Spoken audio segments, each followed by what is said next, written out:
تكذبان خلق الإنسان. Buat muslimat menjawab pertanyaan-pertanyaan yang mereka ajukan. Yang seperti biasa kita mulai dengan membaca beberapa hadis Nabi SAW dari kitab Al-Adabul Mufrad, tulisan dari Al-Imam Abu Abdullah Muhammad ibnu Ismail Al-Bukhari rahimahullahu ta'ala. Ya, kitab Al-Adabul Mufrad sesuai dengan namanya adalah kitab yang menjelaskan tentang adab, tentang akhlak, dan ini tentu kitab yang sangat bermanfaat untuk mengajarkan kepada kita akhlak yang mulia. Barakallahu fikum. Saat ini kita lanjutkan pembahasan di kitab ini. Babu sakhawatin nafs. Bab sakhawatun nafs, kelapangan jiwa, lapang dada atau lapang jiwa.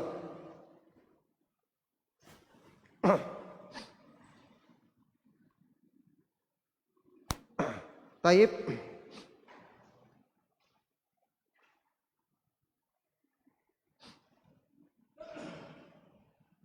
Al-Imam Al-Bukhari rahimahullah ta'ala membawakan di bab ini beberapa hadis Nabi SAW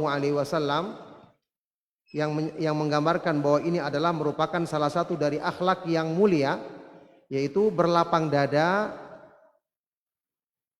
dalam segala sesuatu. Taib. Imam Bukhari rahimahullah ta'ala berkata, haddatsana Yahya ibnu Bukair qala haddatsana Al-Laits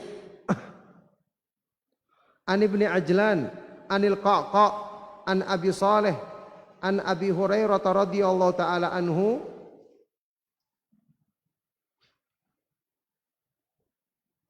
anna an-nabiy sallallahu alaihi wasallam qala laisal gina an kathratil aradi walakinnal gina nafs. Dengan sanadnya sampai kepada sahabat yang mulia Abu Hurairah radhiyallahu taala anhu, dari Nabi sallallahu alaihi wasallam beliau bersabda, bukanlah al-gina, kekayaan itu, dengan banyaknya harta benda, akan tetapi kekayaan itu adalah kelapangan jiwa, rasa cukup dalam jiwa, dalam hati.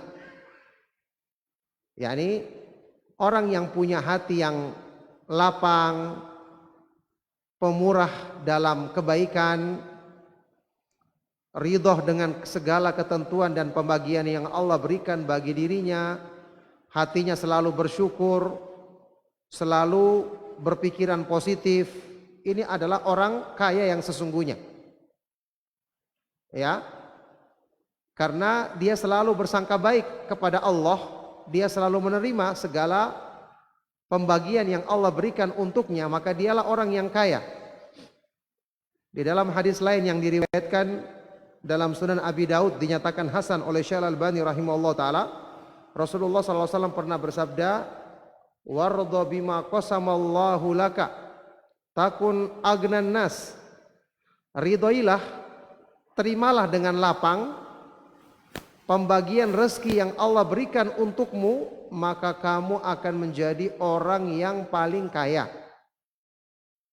Kamu akan menjadi orang yang paling kaya.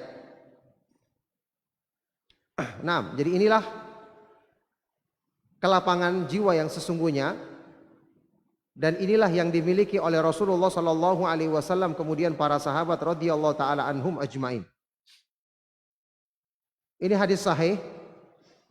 Kita tahu asalnya bahkan terdapat dalam Sahih Bukhari dan Muslim. Kemudian berikutnya, hadis selanjutnya Imam Bukhari rahimahullah taala berkata, haddatsana Sulaiman ibnu Harb qala haddatsana Hammad ibnu Zaid wa Sulaiman ibnu al-Mughirah an Thabit an Anasin radhiyallahu taala anhu qala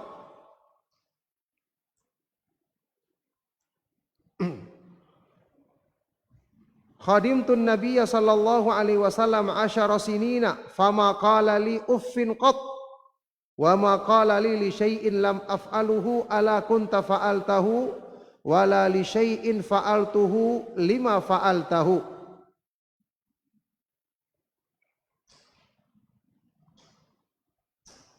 Hadis yang kedua dengan sanadnya beliau bawakan sampai kepada sahabat yang mulia Anas bin Malik radhiyallahu taala anhu, Abu Hamzah Al-Ansari.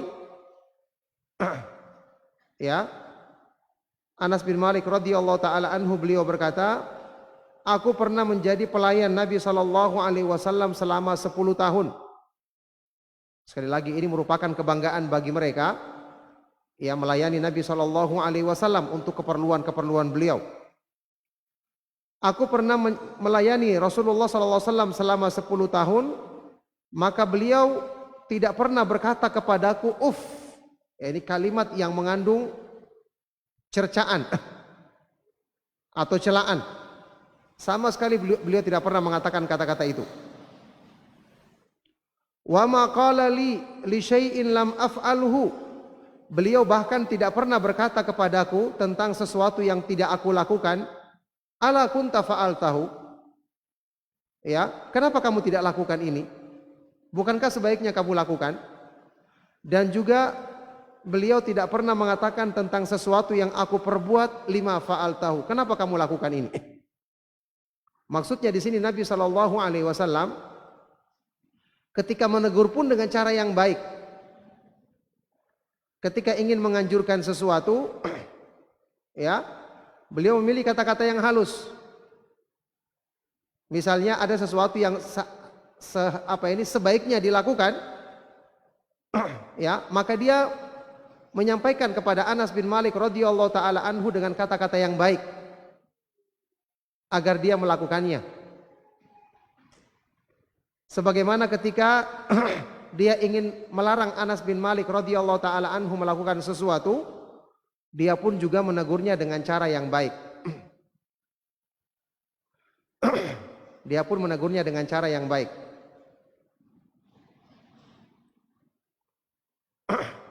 Iya, masukkan saya di situ. Ada uminya di situ. Iya. Ya, akhwat tolong itu Anas mau masuk lewat tabir ya. Ayo. Angkat ya. Oke.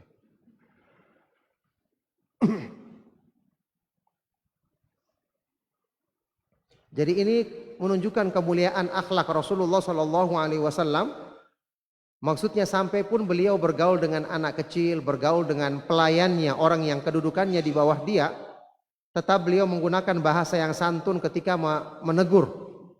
Tidak dengan memaki-maki, tidak dengan cara seperti seseorang memerintahkan orang yang rendah di bawahnya, tapi tetap dengan bahasa yang santun ketika menyuruh sesuatu atau melarang melakukan sesuatu. Tentu ini merupakan ya puncak kemuliaan akhlak dari Rasulullah Sallallahu Alaihi Wasallam, sehingga pantas ketika Allah Subhanahu Wa Taala memujinya dalam Al-Quran di surat Al-Qalam, A'udzubillahi minasyaitonir rajim, wa innaka la'ala khuluqin adzim. Dan sesungguhnya engkau wahai Rasulullah benar-benar memiliki budi pekerti atau akhlak yang mulia, akhlak yang agung. Baik. Kemudian hadis berikutnya. Hadis berikutnya Imam Bukhari rahimahullah taala berkata, Haddatsana Ibnu Abil Aswad qala haddatsana Abdul Malik Ibnu Amr qala haddatsana Sahamatu Ibnu Abdurrahman Ibn al-Asam qala sami'tu Anas ibn Malik radhiyallahu taala anhu yaqul. Masih dengan sanad Imam Bukhari sampai kepada sahabat Anas bin Malik radhiyallahu taala anhu, beliau berkata, kana Nabi sallallahu alaihi wasallam rahiman wa kana la ya'tihi ahadun illa wa'adahu wa anjazalahu in kana indahu. Nabi sallallahu alaihi wasallam adalah seorang yang sangat penyayang. Apalagi kepada umat beliau, Rasulullah sallallahu alaihi wasallam bahkan dipuji dalam Al-Qur'an. Allah Subhanahu wa taala berfirman, wa kana bil mu'min Allah Azza wa Jalla berfirman tentang Nabi sallallahu alaihi wasallam, bil mu'minina raufur rahim. Dan beliau Nabi Muhammad sallallahu alaihi wasallam sangat penyayang dan penyantun terhadap orang-orang yang beriman. Jadi kata Anas bin Malik di sini, Nabi sallallahu alaihi wasallam adalah orang yang sangat penyayang. Tidak ada seorang pun yang datang kepada beliau kecuali beliau berikan janji untuk memberikan kepadanya kalau ada harta sedekah. Jadi ketika ada orang miskin datang, hampir tidak pernah Nabi sallallahu alaihi wasallam menolaknya. Kalau ada yang sedekah pada beliau atau harta apa saja beliau berikan. Kalau tidak, maka beliau menjanjikan kepadanya untuk datang berikutnya. Wa anjazalahu in kana indahu, dan dia akan menunaikan janji itu kalau ada sesuatu di sisi beliau. Ya, disebutkan dalam Sahih Bukhari dan Muslim, Nabi sallallahu alaihi wasallam pernah terkumpul pada beliau harta, maka semua dibagikan saat itu juga kepada umatnya. Dan beliau sallallahu alaihi wasallam bersabda, "Ma yakunu indi syai'un falan addakhiraha ankum." Apapun yang ada padaku, aku tidak akan sembunyikan. Semua aku akan berikan kepadamu, kepada kalian. Ya, ini menunjukkan sayangnya Rasulullah sallallahu alaihi wasallam kepada umatnya. Wa uqimatis salatu wa jaa'a a'rabiyyun fa akhadha bi thawbihi faqal. Satu hari ketika salat adzan sudah dikumandangkan, maka datang seorang Arab pedalaman, Arab Badui, Arab dusun, yang kemudian memegang pakaian Rasulullah sallallahu alaihi wasallam. Faqal, orang Arab ini kemudian berkata, orang Arab dusun ini, innama baqiya min hajati yasiran. Innama baqiya min hajati yasirah. Tinggal tersisa sedikit lagi kebutuhanku kepadamu. Jangan pergi sholat dulu, begitu maksudnya. Saya sekarang tinggal sebentar lagi urusanku denganmu, jangan sholat dulu. Wa akhafu ansaha, dan saya khawatir saya nanti lupa. Faqama ma'ahu, maka Nabi sallallahu alaihi wasallam berdiri melayani orang Arab dusun ini keperluannya apa yang dia minta, hatta faragha min hajatihi, sampai dia menyelesaikan keperluan orang itu. Tsumma aqbala fa shalla, setelah itu Nabi sallallahu alaihi wasallam kemudian baru ya berdiri melaksanakan salat. Tentu di sini maksudnya bukan sesuatu yang panjang sampai menunda sholat lama, ya tidak. Hanya sebentar orang ini mengatakan dia punya hajat tinggal sedikit lagi, dia khawatir akan lupa, maka Nabi SAW dengan kemuliaan akhlaknya segera menunaikan hajat orang tersebut baru melanjutkan melaksanakan sholat. Ini juga jelas menunjukkan kemuliaan akhlak Rasulullah Sallallahu Alaihi Wasallam. Baik.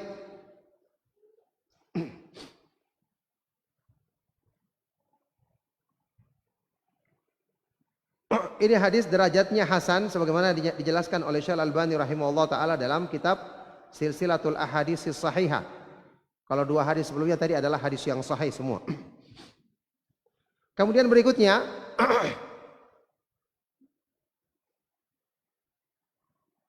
Imam Bukhari rahimahullah taala membawakan dengan sanadnya, haddatsana Qabisah qala haddatsana Sufyan an Ibnil Munkadir an Jabir radhiyallahu taala anhu qala ma su'ila an-nabiy sallallahu alaihi wasallam qad faqala la.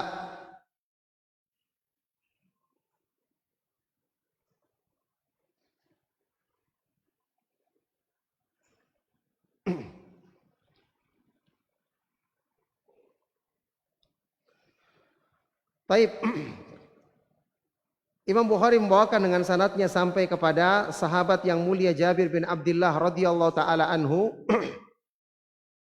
Beliau berkata, tidaklah Nabi sallallahu alaihi wasallam diminta sesuatu kemudian beliau mengatakan tidak. Ya. Beliau ketika ditanya tentang sesuatu maka beliau akan menjawab. Diminta sesuatu kalaupun tidak ada beliau akan janjikan. Nanti datang lagi kalau ada harta kita akan berikan, kalau ada makanan akan diberikan kepada orang yang minta tersebut.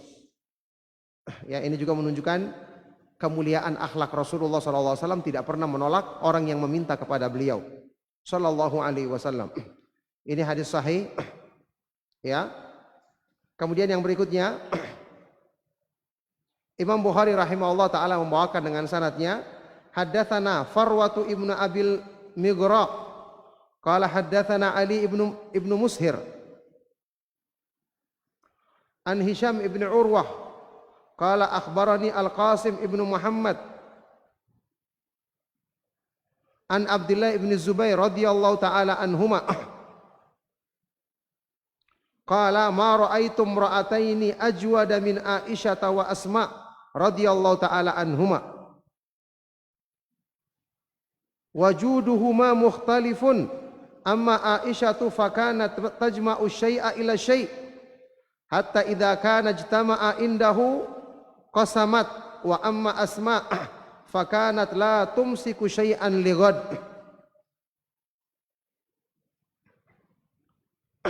Imam Bukhari membawakan dengan sanadnya sampai kepada Abdullah ibnu Zubair ibnu Awam, ya, radhiyallahu taala anhuma. Dia adalah putra dari Az-Zubair ibnu Awam dan ibunya adalah Asma bintu Abu Bakar As-Siddiq radhiyallahu taala anhu, berarti Aisyah adalah bibinya, ya, mahramnya. Abdullah ibnu Zubair berkata, aku tidak pernah melihat dua orang perempuan yang lebih dermawan, lebih pemurah dibandingkan Aisyah dan Asma, yakni bibi dan ibunya sendiri, radhiyallahu taala anhuma. Yang kedua-duanya adalah putri dari Abu Bakar As-Siddiq radhiyallahu taala anhu. Dan kedermawanan keduanya itu agak berbeda, sama-sama dermawan. Aku tidak pernah melihat perempuan yang lebih dermawan dibandingkan keduanya. Cuman kedermawanan mereka berdua itu agak berbeda. Adapun Aisyah radhiyallahu taala anha, caranya dia mengumpulkan asy-syai' ila syai'. Dia mengumpulkan sesuatu supaya banyak, ya. Harta yang ingin dia sedekahkan atau makanan yang ingin dia sedekahkan dikumpul dulu. Kalau sudah terkumpul di sisinya, baru dia bagi kepada orang-orang miskin. Adapun Asma, ini saudarinya Aisyah radhiyallahu taala anha, maka beliau tidak pernah menahan sesuatu untuk besok, yakni ketika ada langsung dibagi. Kedua-duanya sama-sama dermawan. Cuma kalau Aisyah dikumpul dulu sampai banyak baru dibagi-bagi. Kalau Asma radhiyallahu taala anhuma langsung dibagi saat itu juga, tidak ditahan, tidak ditunggu sampai besok. Ya, yang jelas ini pujian bagi keduanya radhiyallahu taala anhuma, ya. Tentu ini juga merupakan contoh didikan dari Nabi sallallahu alaihi wasallam dan didikan dari sahabat yang mulia Abu Bakar As-Siddiq radhiyallahu taala anhu. Oleh karena itu, ini menunjukkan mulianya sifat apa? Sifat pemurah, lapang dada, berbagi meskipun dia bukan orang yang kaya. Sekali lagi, tidaklah orang itu ditunggu sampai kaya dulu kemudian dia menyumbang. Bagaimana kalau dia tidak kaya-kaya keburu mati? Masya Allah, ya. Kapan dia akan menjadi orang yang dermawan?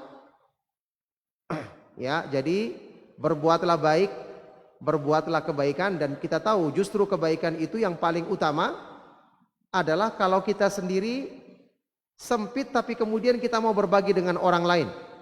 Kita masih ingat ketika Allah Subhanahu wa taala berfirman di dalam Al-Qur'an di surat Ali Imran, "Lan tanalul birra hatta tunfiqu mimma tuhibbun."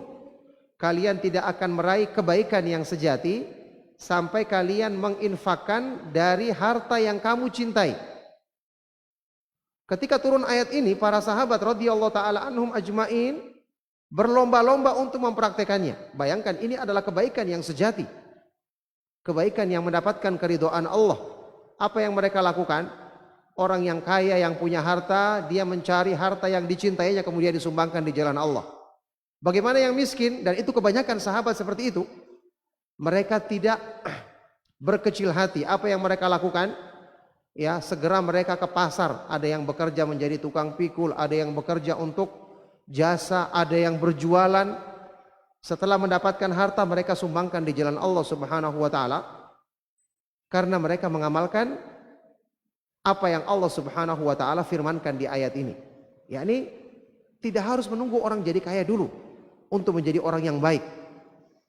Ya, Allah Subhanahu wa taala memerintahkan kepada kita ibadah justru yang kalau kita lakukan dengan kesungguhan, dengan perjuangan, maka itu lebih afdol dan lebih utama. Nah, taib, itulah hadis-hadis yang dibawakan di dalam bab sakhawatun nafs tadi, kelapangan atau kedermawanan jiwa. Kita melangkah di bab yang berikutnya, babu syuh. Babu asyuhi, syuh. Ya, dengan tasdid ha. Bab syuh itu syiddatul bukhul. Kepelitan yang sangat, kekikiran yang sangat. Ya.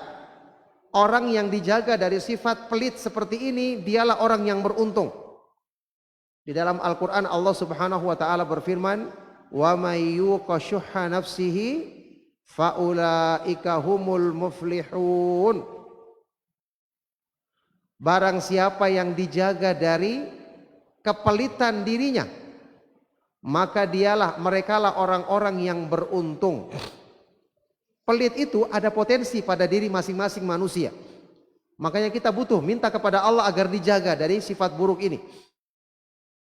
Ya, di dalam ayat yang lain Allah Subhanahu wa taala berfirman, "Wa uhdiratil anfusus syuh." Dijadikan tabiat jiwa manusia itu cenderung kikir. Ya. Masing-masing manusia itu punya sifat cenderung dia pelit kalau untuk orang lain. Beda kalau untuk dirinya. Dia lebih gampang keluar hartanya kalau untuk kepentingan dirinya, kalau untuk orang lain susah. Makanya kita minta kepada Allah agar dijaga dari sifat buruk ini. Baik. Akhwat itu yang lampu kenapa nggak dinyalakan?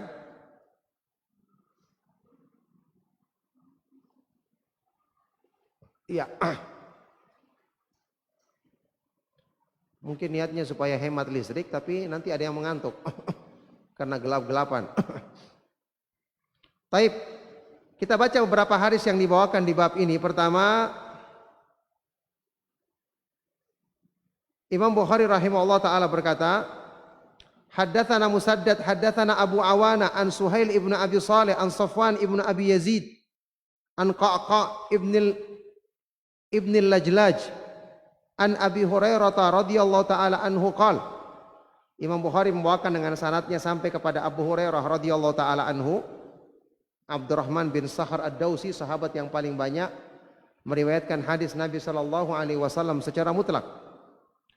Beliau berkata, qala Rasulullah sallallahu alaihi wasallam, Rasulullah sallallahu alaihi wasallam bersabda, la yajtami'u gubarun fi sabilillahi wa dukhanu jahannama fi jawfi abdin abada wa la yajtami'u syuhhu wal imanu fi qalbi abdin abada. Rasulullah SAW bersabda, tidaklah terkumpul, tidak akan terkumpul debu di jalan Allah, yakni debu orang yang berjihad di jalan Allah ketika dia berlari atau menunggangi kendaraan keluar debunya, tidak akan berkumpul ini dengan asap neraka jahanam di dalam hati seorang hamba selama-lamanya. Yakni orang yang berjihad di jalan Allah, dia tidak akan disentuh api neraka kalau dia ikhlas dalam berjihad. Ya, dan tidak akan terkumpul di hati seorang hamba selama-lamanya sifat pelit dan keimanan. Berarti sifat kikir itu bertentangan dengan iman, tidak akan bertemu dengan iman dalam hati seorang hamba selama-lamanya. Ini menunjukkan celaan terhadap sifat pelit. Naudzubillah min